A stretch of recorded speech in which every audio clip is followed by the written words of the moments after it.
the sense that the move is on by those in power to make sure that once you all find out about all of their shady dealings, after you find out how they have fiddled while Rome burned, after you discover that these glorified children have squandered our security, freedoms, and prosperity, that they all want to make sure you can't do anything about it.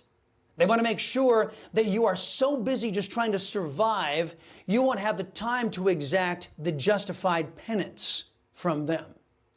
Absent grown-ups, America descends into chaos and madness. That's our focus in today's preamble. Elon Musk, as he often does, using humor to illustrate the dire straits we are in, after the predictable results of left-wing economic policies started to rear their ugly heads presented by bank closures, few Americans are surprised that a ripe and juicy distraction is teed up and ready to go. Arrest Trump! Musk isn't the only one finding the timing of an impending Trump arrest a bit odd. Congressman James Comer thinks revelations about the Biden family's influence peddling deals with our enemy, Communist China, is a driving force behind the absurdly predicated indictment of Trump. Comer believes that there are 11 more deals between China and the Biden family that are yet to be exposed. This follows a report from the House Oversight Committee that an associate of Hunter Biden linked to a company run by China's communist government paid Biden family members over $1 million. I'll have more on the impending Trump arrest in a moment, but on the potential collapse of America's banking system.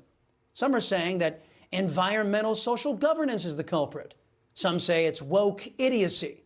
Others say it's government policy that is to blame. I, your liberty-loving Latino, say, yes, it's all of those things.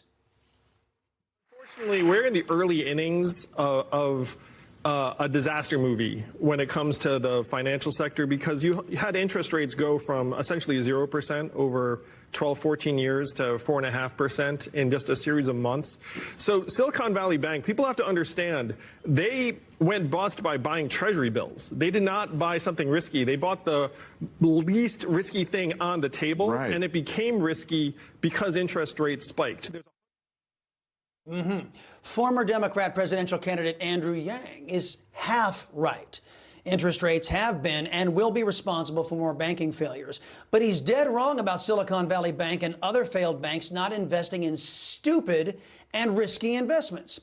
At Silicon Valley Bank, just one member of the board of directors there had an investment banking career. The rest were unqualified major donors to the socialists and the Democrat Party. You see, that's what leftists do.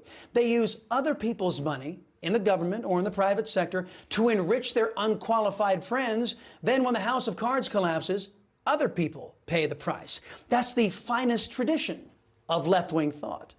But Silicon Valley Bank also invested heavily into Marxist groups like BLM, a database maintained by the Claremont Institute showing Silicon Valley Bank pledged $73.5 million to BLM and related causes.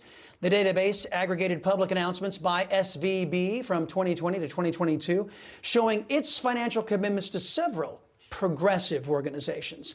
Under Joe Biden and his Democrats' watch, the third largest bank closure in American history is taking its toll on us.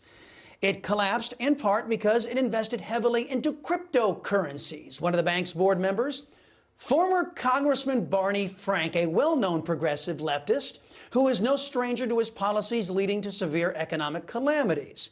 He was one of the ringleaders in forcing banks to make loans to people who couldn't pay them back, leading to the 2008 financial meltdown. And then there's First Republic Bank. It is facing backlash after executives sold millions of dollars in shares before the bank saw a precipitous decline in value and currently faces the prospect of insolvency.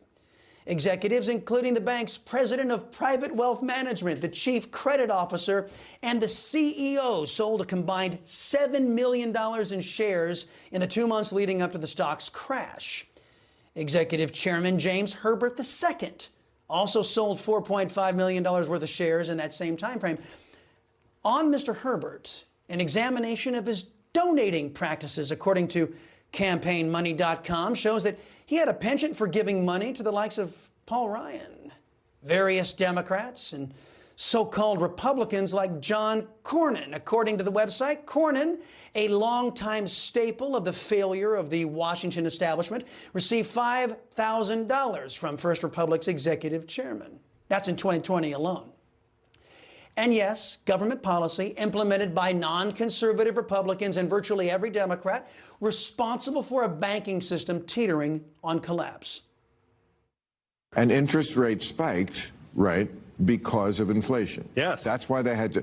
Okay, so when Uncle Sugar was very generous during COVID, right, that was the result of that.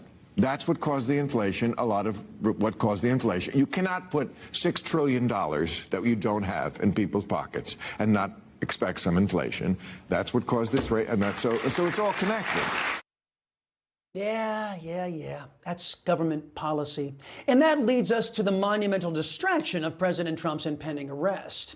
Even the New York Times is skeptical, writing, quote, in New York, falsifying business records can amount to a crime, albeit a misdemeanor. To elevate the crime to a felony charge, Mr. Bragg's prosecutors must show that Mr. Trump's intent to defraud included an intent to commit or conceal a second crime. The Bragg that the Times is referring to is Manhattan DA Alvin Bragg. He's trying to make a felony case of alleged payments made by President Trump to Stormy Daniels, the porn star. First, the feds passed on this case, as did the former DA. Secondly, this case has already been tried after Democrat presidential candidate John Edwards had wealthy donors pay off his mistress to prevent her from discussing their affair. The jury found Edwards not guilty of violating campaign finance laws related to those payments.